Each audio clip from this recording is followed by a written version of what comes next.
చెన్నారం గ్రామం, పాలేరు నియోజకవర్గం చెన్నారం గ్రామం స్వతంత్ర అభ్యర్థిగా పోటీ చేస్తున్న గంజికొండల పూలమ్మ గారు, వారి కుటుంబ సభ్యులైన పెద్ద కుమారుడు గంజికొండల గోపీనాథ్ మనతో ఉన్నారు. వారి మాటల్లో తెలుసుకుందాం. స్వతంత్ర అభ్యర్థిగా పోటీ చేసి చెన్నారం గ్రామం యొక్క సమస్యలు ఏ విధంగా తీర్చాలనుకుంటున్నారు, ప్రజల మన్ననలు ఎలా పొందాలనుకుంటున్నారు, గతంలో కూడా జనరల్లో పోటీ చేసి ఓడిపోయిన ప్రజల యొక్క మన్ననలు పొందినటువంటి వ్యక్తి గోపీనాథ్ నిత్యం ప్రజల్లో ఉంటూ వారి సమస్యలను తెలుసుకుంటూ గ్రామం యొక్క సమస్యలని ఏ విధంగా పరిష్కరించాలనుకుంటున్నారో వారి మాటల్లోనే విన్నాం. నమస్తే అండి, నేను గంజికొండల పూలమ్మ గారి పెద్ద కుమారుడిని, గంజికొండ గోపీనాథ్. స్వతంత్ర అభ్యర్థిగా కాంగ్రెస్ పార్టీలో అనేక పదవులు చేసినప్పటికీ స్వతంత్ర అభ్యర్థిగా మేము ముందుకు వస్తున్నాం.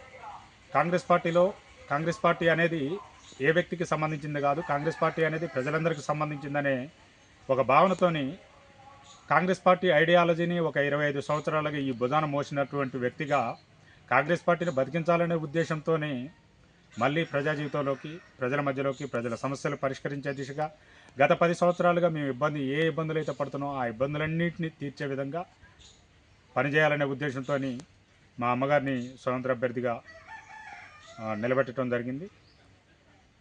దాంట్లో భాగంగానే ప్రజల మధ్యలోకి వెళ్తున్న క్రమంలో అనేక సమస్యలను మేము తెలుసుకోవడం జరుగుతుంది. వాటిని పరిష్కరించే దిశగా ముందుకు కొనసాగుతాం.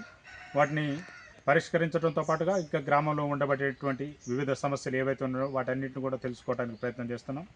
గ్రామంలో ముఖ్యంగా ఎందుకు ఈ ప్రజలు అనేవాళ్ళు అనారోగ్య పాలవుతారు అనే దానికి ఆలోచన చేసినప్పుడు ఇక్కడ పొల్యూషన్ అనేది ఎక్కువ అవుతుంది, వాతావరణ కాలుష్యం అనేది ఎక్కువ అవుతుంది. దాంతోపాటుగా ఏమవుతుందంటే ఇతరితర జబ్బులు రావడానికి అవకాశం ఉంది. పెరాలసిస్ కానీ, హార్ట్ స్ట్రోక్స్ కానీ, బీపీస్ కానీ ఇవన్నీ కూడా రావడానికి కారణం అవుతుంది. వీటన్నిటికీ పరిష్కార దిశగా ఒకటి వాటర్ ప్లాంట్ అనేది అనుకున్నాం.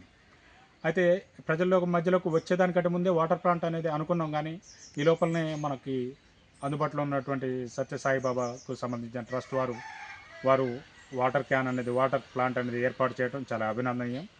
వారు ఆ ప్లాంట్ ఏర్పాటు చేయడంతోనే ప్రజలందరి మధ్యలోకి కూడా వాటర్ అనేది సర్వీస్ అనేది వెళ్ళిపోవడం వల్ల ఇక దానికి ప్రత్యామ్నాయంగా మనం ఏమైనా చేయగలుగుతాం అనేది ప్రజల మధ్యలో ఇంకేమైనా విన్నపం వస్తే దాన్ని ప్రజా సమస్యగా తీసుకొని దాన్ని పరిష్కరించే దిశగా ముందుకెళ్ళటం సాగుతుంది. మీడియా ముఖంగా మీరు చెన్నారం గ్రామ ప్రజలకు ఏం చెప్పాలనుకుంటున్నారు? మీరు చెన్నారంలో ఉన్నటువంటి సమస్యలపై ఎలా పోరాడాలనుకుంటున్నారు? అది ప్రజలకు ఏ విధంగా తెలియజేయాలనుకుంటున్నారు? ఒకటే అండి, గ్రామస్థాయిలో ఇక్కడ ఉండబడేటువంటిది గ్రామస్థాయిలో ఏ రకమైన పేదరికం ఉంటుంది అనేది మనందరికీ ఎరికే. ముఖ్యంగా గ్రామంలో ప్రతి ఇంటికి వెళ్ళినప్పుడు గ్రామంలో ఉండబడే పేదలకి వాళ్ళకి కావాల్సింది ఏంటి? కనీసం అందవలసిన ప్రభుత్వం నుంచే వచ్చే పథకాలను అందజేయటంలో మనం ఒక నాయకుడిగా మనం సీరియస్గా వర్క్ చేయాల్సిన అవసరం ఉంది. ఏ పని చేయాలన్నా, ఏ చిన్న కాగితం ఒక చేతి నుంచి ఇంకో చేతికి మారాలన్నా వేల రూపాయలను అడగటం జరుగుతుంది. అది ప్రధాన అస్త్రంగా నేను ముందుకెళ్ళదలుచుకుంటున్నా. నేను గెలిచిన తర్వాత ఈ ప్రజలకు ఇచ్చే ఒకే ముఖ్యమైన హామీ ఏంటంటే ఏ పని అయినా గల్లీ నుంచి ఢిల్లీ వరకు 1 రూపాయి తీసుకోకుండా నా సొంత ఖర్చులతో నేను పనిచేయాలనేది నా ఆశ. ఇది మొదటిగా. రెండవది, ఏ నాయకుడిని అయితే ముందు పెట్టుకొని పనిచేస్తారో మీకు తెలుసు గ్రామంలో ఉండేటువంటి సమస్యలు ఏందనేది. అరే, ఏ పేదల కోసమైతే ప్రభుత్వం అనేది ప్రజా పంపిణీ ద్వారా, పౌర సరఫరాల శాఖ ద్వారా పేద ప్రజలకు అనేది సన్న బియ్యాన్ని పంపిస్తుందో ఆ పేద ప్రజలకు ఇవాళ ఆ బియ్యం రీచ్ అవుతున్నాయో కావట్లేదా అనేది గ్రామంలో ఉన్నటువంటి పేద ప్రజలందరికీ కూడా తెలుసు. పేద ప్రజలకు వస్తున్న బియ్యాన్ని పేదోళ్ళకి ఇవ్వాలనా, పెద్దోళ్ళకి ఇవ్వాలనా అనేది కూడా ఒకసారి గుర్తు చేసుకోవాలి. ఇది గుర్తు చేసుకుంటే గ్రామ ప్రజల్లో ఒక రకమైన చైతన్యం వస్తుంది. మాకు రావాల్సిన బియ్యాన్ని ఎక్కడికి వెళ్ళిపోతున్నాయి, ఏ మూటలు ఎక్కడికి జారిపోతున్నాయి, ఇవన్నీ కూడా గమనించుకోవాలి. దానితో పాటుగా నేను ముఖ్యంగా ఈ గ్రామ ప్రజానికానికి తెలియజేసేది నా మొదటి యొక్క హామీ, 2వ డీలర్షిప్ను ఖచ్చితంగా ఈ గ్రామానికి తీసుకొని రాబోతున్నాం. దాంతో పౌర సరఫరాల శాఖ మంత్రి ఉత్తమ్ కుమార్ రెడ్డి గారికి కానీ, దానికి కన్సర్న్ ఎవరైతే ఉన్నారో ఆర్డీఓ గారికి కానీ, లేకపోతే కన్సర్న్ ఎంపీడీఓ ఎంఆర్ఓ గారికి కూడా లెటర్ పెట్టడం జరుగుతుంది. ఎన్నిక గెలిచిన మొదటి రోజు 14వ తారీఖు అయిపోవడంతోనే సాయంత్రం 15వ తారీఖు నుంచి ఈ పనికి పూనుకోవడం జరుగుతుంది.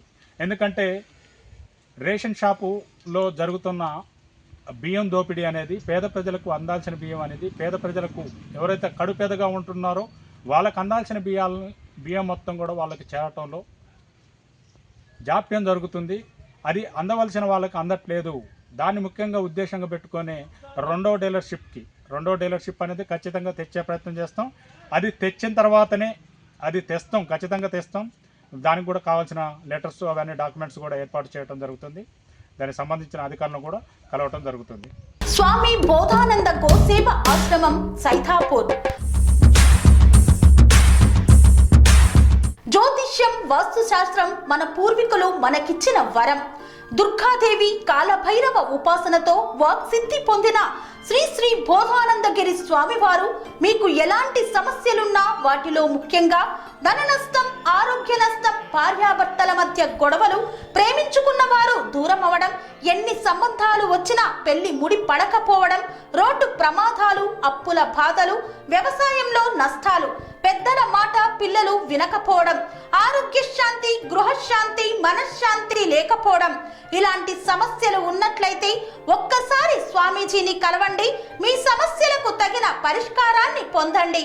అంతేకాక అన్ని రకాల వ్యాధులకు గోపంచకవ్య మరియు మూలికా వైద్యం చేయబడును. నమ్మకంతో రండి, ఆయురారోగ్యాలతో వర్ధిల్లండి. మా అడ్రస్ స్వామి బోధానంద గోసేవ ఆశ్రమం సైథాపూర్, వీరభద్రస్వామి గుడి దగ్గర, యాదగిరిగుట్ట. సంప్రదించవలసిన నెంబర్ 9849213754 మరియు 9618034138.